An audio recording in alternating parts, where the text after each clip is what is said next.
오늘은 우리 주 예수님께서 당신을 송두리째 우리 모두의 양식으로 내어주신 성체 성사의 신비를 제정하신 날입니다.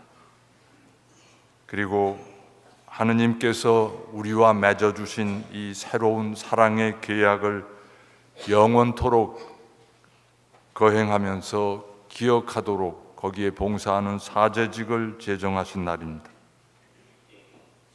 오늘 복음에서 예수님께서는 늘 하시던 대로 안식일에 회당에 들어가셨습니다만 그냥 평소처럼 안식일 기도를 하러 가신 것이 아니라 아주 특별한 의도를 가지고 그 나사렛 회당에 들어가셨습니다. 예수님은 이날 당신이 누구이고 무엇하는 사람인지를 온 천하에 공표하기를 원하셨습니다. 성경을 봉독하려고 일어선 예수님에게 사람들이 이사야 예언서의 두루마리를 건넸습니다. 그 시대의 성경은 오늘날처럼 우리가 책으로 가지고 있는 종이책으로 이루어진 것이 없었고 양가죽으로 만든 둘둘 마른 그 두루마리에 사람들이 일일이 손으로 복음 말씀, 그 하느님의 말씀, 구약 성경의 말씀을 이렇게 필사해서 사용을 했습니다. 그 두루마리 크기가 여기 제가 지금 앞에 서 있는 이 독서대 이 정도 폭이고 그 가죽이기 때문에 둘둘 말면은 부피가 굉장히 큽니다. 예수님은 그 두루마리를 받아서 당신이 읽으시려는 어떤 부분을 찾으셨다고 합니다. 예수님이 찾아 읽으신 그 부분은 이사야서 61장에 나오는 말씀입니다. 이사야서가 전체 66장까지밖에 없으니까 61장이라고 하면 거의 두루마리를 말아가지고 마지막 부분에 속하는 부분입니다. 아마 61장 나올 때까지 예수님께서 한참 그 두루마리를 둘둘 돌리셨을 겁니다. 이렇게 한참을 찾아서 그 장소를 읽으신 것은 예수님 거기에 그 61장에 특별히 예수님 자신의 누구인가를 가리킨 예수님의 신원과 당신이 이제부터 하려는 일이 무엇인지 정확하게 묘사되어 있기 때문에 그 한참 뒤를 찾으셔서 읽으신 것 같습니다. 주님께서 나에게 기름을 부어주시니 주 하느님의 영이 내 위에 내리셨다. 여기서 기름을 부어서 축성하고 하느님의 영이 그 위에 내리는 사람이란 이스라엘에서 임금을 가리키는 표현입니다. 근데 이 이사야서의 마지막 부분이 쓰였을 그 시대는 이미 유배 생활이 바빌론의 유배 생활이 끝나고 그래서 사실은 이스라엘의 임금이 사라진 지 이미 오랜 그런 시대였습니다. 그러니까 하느님이 새롭게 기름 부어 축성하실 임금이란 이스라엘이 오랜 기간 동안 목이 빠지게 기다렸던 메시아, 하느님의 종, 새로운 임금을 가리키는 말입니다. 그리고 주님께서 축성하신 메시아의 사명이란 가난한 이들에게 기쁜 소식을 전하고 마음이 부서진 이들을 싸매주고 잡혀간 이들을 해방시키고 종살이하는 사람들을 풀어주고 빚진 이들의 빚을 탕감해주는 그런 희년, 50년에 한 번 오는 그 희년의 선포를 말합니다. 근데 이스라엘 역사 속에서 실제로 이런 일을 한 임금은 존재하지 않았습니다. 이스라엘의 임금들은 기껏해야 자기 주변의 왕족들, 고관들, 군대 장군들 이런 사람들을 챙기는 것이 고작이지, 가난한 사람들, 마음이 부서진 사람들, 갇혀있는 사람들, 슬퍼하는 사람들, 이런 사람들에게 일일이 신경 쓸 수 있는 임금은 없었습니다. 이사야가 예언하는 임금은 일찍이 어디에도 없었던 새로운 임금입니다. 예수님은 회당에서 이 이사야서를 읽으시고 나서 오늘 이 성경 말씀이 너희가 듣는 가운데에서 이루어졌다 하고 선언하셨습니다.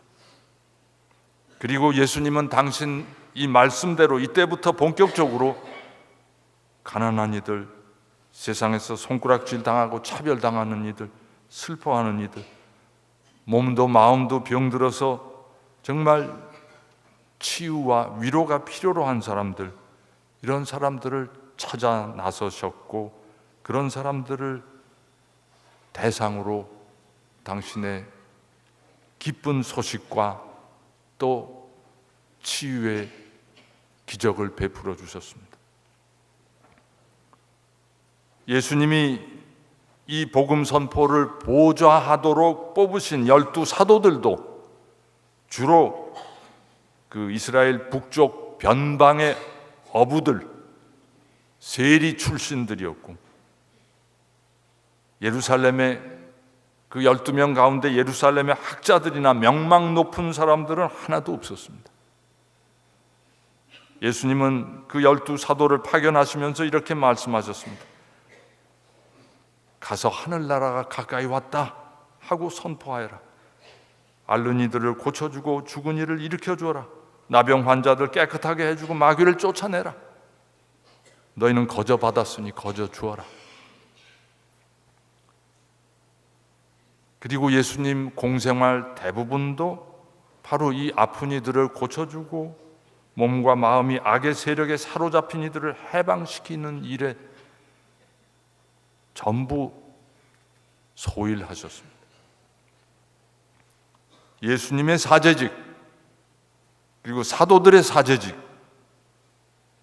그건 예루살렘 성전에서 제물을 바치는 제관의 일이 아니라 이렇게 아픈 사람들이 있는 곳을 방방곡곡 찾아가서 고쳐주고 일으켜 세우고 깨끗하게 해주는 해방의 사도직이었습니다.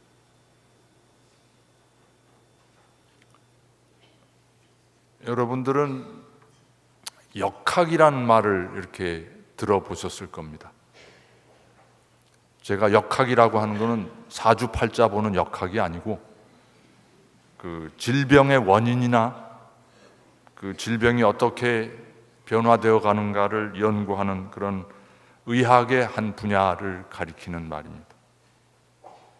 폐암에 걸린 사람들이 왜 그 폐암에 걸렸는지를 통계적으로 이렇게 조사를 해보고 흡연이 가장 큰 영향을 준다는 결론을 내린 것이 역학 연구자들의 그 결론이었습니다. 근데 최근에는 이 역학이라는 의학 분야 중에서 그것이 또 세분화돼 가지고 사회역학이라는 새로운 분야가 생기고 의과대학에서 새로 그 사회역학에 관한 교육을 하고 교과서도 생겼다고 합니다.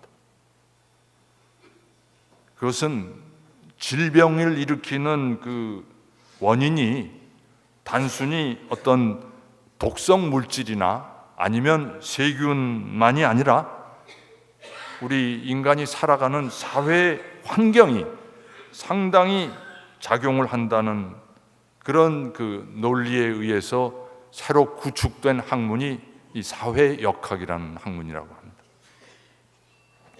이 분야 전문가들의 연구에 의하면 사회적 약자들이 보통 위험한 환경에 살아가게 되고, 그래서 그 사회적 약자들이 더 많이 아프다고 합니다.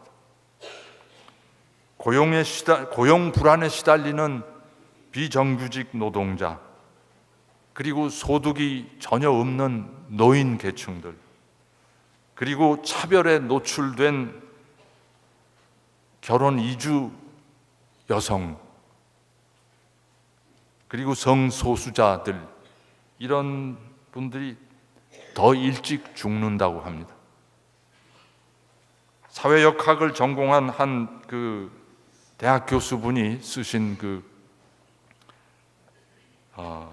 책을 제가 들여다보니까, 이분이 그 2009년 4월에 쌍용 자동차에서 2646명을 집단 해고한 일이 있었는데, 그때 그 우리가 다 기억하듯이 이 해고자들이 그 회사를 점거하고 공장을 점거하고 엄청난 그 집단 농성을 하고 파업을 했습니다.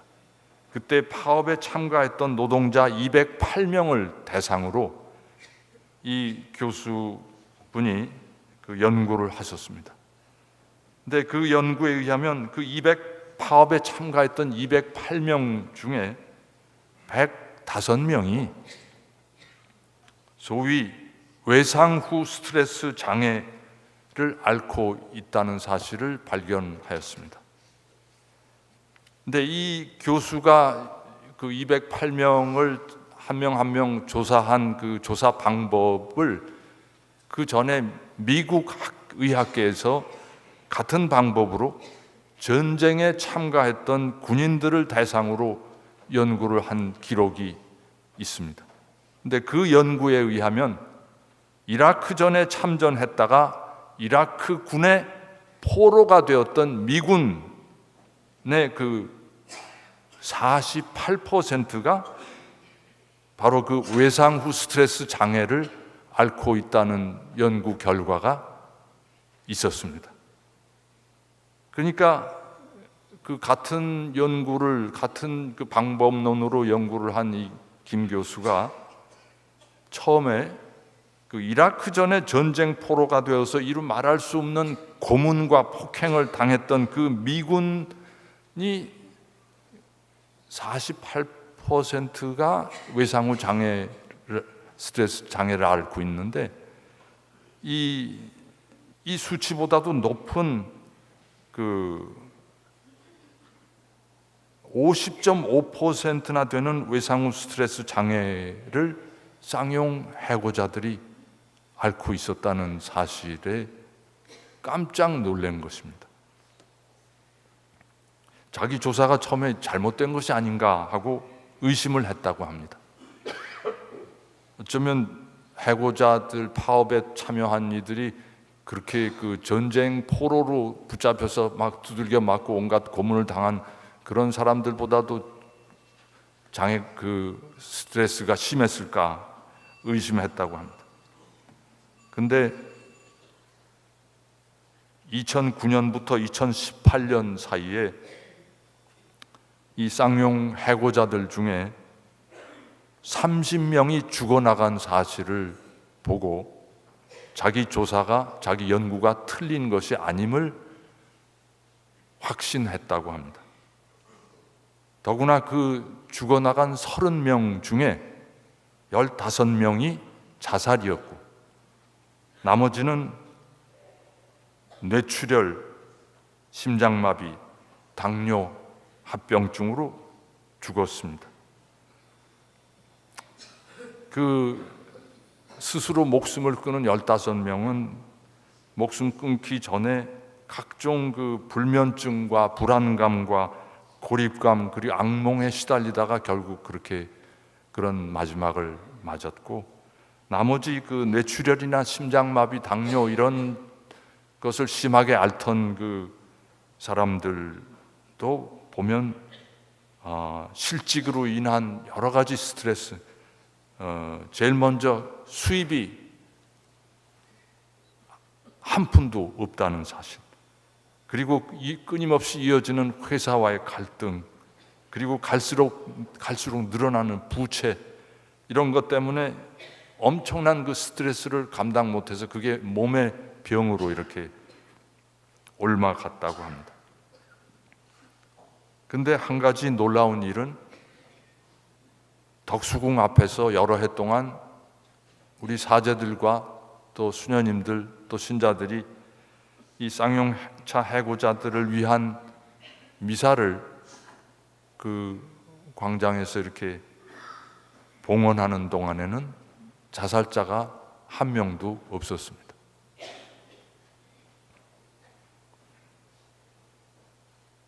예수님이 제정하신 사제직을 기억하는 날, 오늘 우리는 과연 예수님의 사제직, 또 12 사도들의 사제직을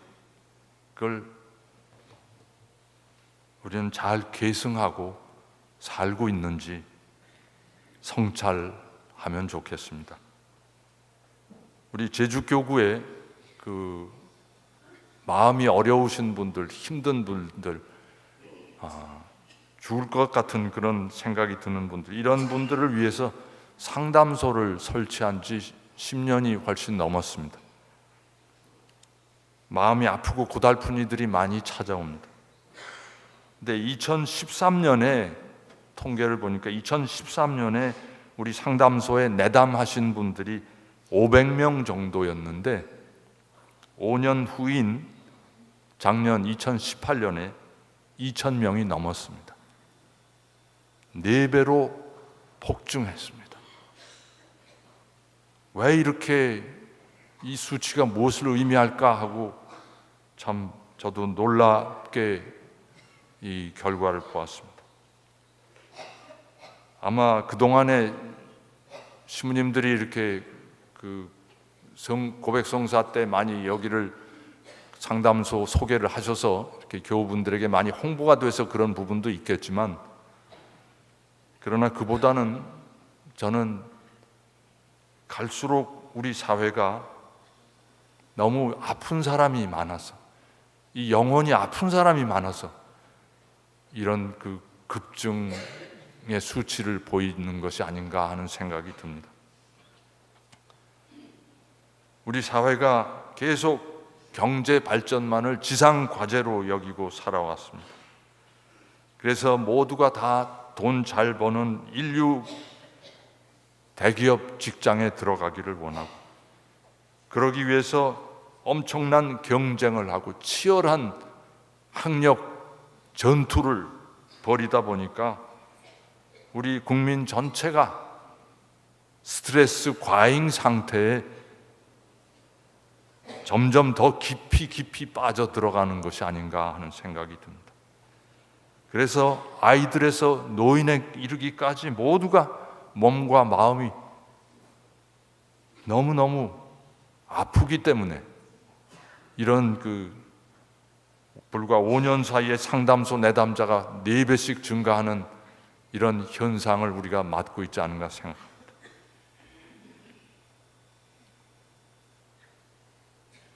사제가 아픈 사람들 고쳐주고 일으켜 세우고 위로하고 깨끗하게 해주는 해방의 사도직을 수행하는 사람이라면, 오늘 이런 우리의 현실 속에서 우리가 무엇을, 우리 사제 직무 중에서 무엇을 우선하면서 살아가는 것이 과연 우리를 파견하신 예수님의 뜻인지 다시 한번 오늘 깊이 성찰하면 좋겠습니다.